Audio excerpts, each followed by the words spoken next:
Iran अपने आसपास के देश जो उसके रिलीजन ब्रदरहुड की कंट्रीज पर अटैक कर रहा है, करेक्ट। उसमें ईरान बोलता है कि इंडिया का टैंक हम जाने देंगे भाई। दोस्तों, ईरान अपने रिलीजन ब्रदरहुड की countries Saudi Arabia, Bahrain, Iraq including Kurdistan region, Jordan, कुल 8 मुस्लिम मेजॉरिटी गल्फ कंट्रीज पर मिसाइल्स और ड्रोन्स बरसा चुका है। और हालत यह है कि स्ट्रेट ऑफ हॉर्मुज में कई देशों के टैंकर्स फंसे हुए हैं। लेकिन इसी केओस के बीच ये रही भारत की चौथी वेसल जगलाड की। और अब यहाँ थोड़ा बैकग्राउंड समझना भी जरूरी है दोस्तों।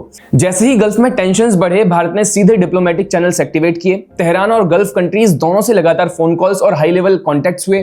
पीएम मोदी ने ईरानियन प्रेसिडेंट मसूद पेजेस्कियन से फोन पर बात की और इसके बाद ईरान की तरफ से एश्योरेंस आया कि इंडियन वेसल्स को स्ट्रेट ऑफ हॉर्मुज से अनहार्म्ड पैसेज दिया जाएगा। यही है असली मोदी डिप्लोमेसी। जगलाड की एक इंडियन फ्लैग क्रूड टैंकर है जो हॉर्मुज को सेफली पार करके अब भारत की तरफ बढ़ रही है। और हियर इज द कैच, ये सिर्फ लक नहीं है, क्योंकि जैसे ही ये जहाज हॉर्मुज के चोक पॉइंट से निकल करके गल्फ ऑफ ओमान में एंटर करते हैं, इंडियन नेवी टेक ओवर कर लेती है। रिपोर्ट्स बताती हैं कि हॉर्मुज एक्सिट से लेकर के गल्फ ऑफ ओमान वाटर्स तक Indian navy ships actively escort और मॉनिटर कर रहे हैं ताकि टैंकर सुरक्षित तरीके से आगे बढ़ सके। दोस्तों, अभी गल्फ ऑफ ओमान में कम से कम 3 frontline Indian navy warships actively operating है।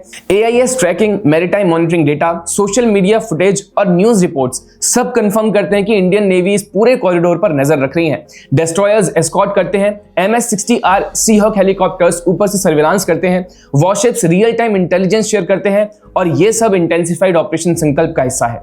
और ये कोई हवाबाजी वाली बात नहीं है। 14 मार्च को जब ईरानियन ड्रोन्स ने UAE के फुजैरा टर्मिनल के पास हमला किया तो उसी टर्मिनल से 80,800 टन मर्बन क्रूड लेकर के जगलाड की लोड कर रही थी। लेकिन हम इंडियंस हैं, अगली सुबह वो जहाज निकला, हॉर्मुज में एंटर हुआ और सेफली बाहर आ गया।